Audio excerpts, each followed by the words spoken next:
ಈ ನಾವು ಕೆಟ್ಟಾಗ ನೀವು ಕೆಟ್ಟರೆ ಖಾತೆ ಮುಗಿತು. ಅದಕ್ಕೆ ನೀವು ನಮ್ಮನ್ನು ತಿದ್ದು ಹೋಗಿದ್ವಿ ಸರ್, ಇಂತಿತ್ತು ಮಾಡ್ಬೇಕ್ರಿ ಅಂತ ಹೇಳಿ. ಅದಕ್ಕೆ ಬಹಳ ವಿಚಾರ ಮಾಡಿ ಕೇಳ್ರಿ. ನಾನು ಏನಿಲ್ಲ, 4 ವರ್ಷ ಹೋಗುತ್ತೆ, ನಾನೇನ್ ಮಾಡಕ್ಕೆ. ಆಯ್ತಪ್ಪ, ಮುಖ್ಯಮಂತ್ರಿಗಳು ನನಗೆ ಇವತ್ತು ತಮ್ಮ ಆರ್ಥಿಕ ಸಲಹೆಗಾರನಿದ್ರೆ ಅವ್ರಿಗೆ ದಿನನಿತ್ಯ ನಾನು ಇರೋದ್ರಿಂದ ಇವತ್ತು ಹಣ ಬರ್ತದೆ, ಇದು ಬರ್ತದಿಲ್ಲ, ಇದು ಇಂಪಾಸಿಬಲ್, ಇದು ಒಂದೇ ಕೆಲಸ ಆಗಿರೋದು ಇಡೀ ರಾಜ್ಯದಲ್ಲಿ. ಯಾಕಂದ್ರೆ ನಿಮ್ಗೆ ಗ್ಯಾರಂಟಿನೇ ನಿಮ್ಮನ್ನು ಮುಗಿಸ್ಬಿಟ್ಟೆ. 60,000 65,000 ಕೋಟಿ ಖರ್ಚು ಮಾಡ್ಬೇಕು ನಾವು. ಎಷ್ಟು ತ್ರಾಸ ಇದೆ ಅನ್ನೋದು ನನ್ಗೆ ಗೊತ್ತಿದೆ. ಇಂಟರ್ನಲ್ ಫೈನಾನ್ಸ್ ಬಿಡೋದು, ಚರ್ಚೆ ಆಮೇಲೆ ಮಾಡೋಣ. ಬಹಳ ತಾಲೂಕಿನಲ್ಲಿ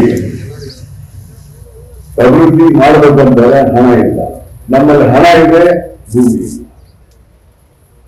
ಇದು ಬಹಳ ಗಂಭೀರವಾಗಿ ಯೋಚನೆ ಮಾಡ್ಕೊಳ್ರಿ. ನಾ ಹೇಳೋದನ್ನ MLA ಯಾರೇ ಆಗ್ಬೋದು, ನಾನು ಇನ್ನೊಂದು 4 ವರ್ಷ ಇರ್ಬೋದು, ಮುಂದೆ ನಾಲ್ಬೋದು, ತೆಗಿಬೋದು, ಆದ್ರೆ ಯಾರು ಬಂದರೆ ಯಾರು ಏನು ಮಾಡ್ಬೋದಂತ ನನಗೆ ಅದು ಗೊತ್ತಿಲ್ಲ.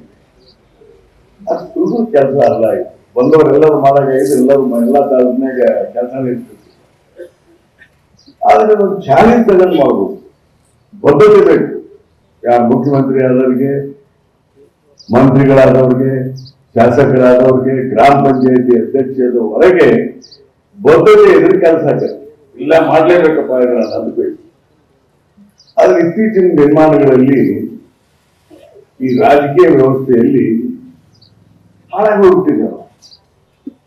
ಕೆಲಸಗಳು ಯಾರಿಲ್ಲ. ನಮ್ಮನ್ನೆಲ್ಲ ನೋಡಿ ಜನರು ನಡೆದು ಬಂದ್ಬಿಡುತ್ತೆ ಅಂತ ನೀವು ಅಂತಿದ್ರು.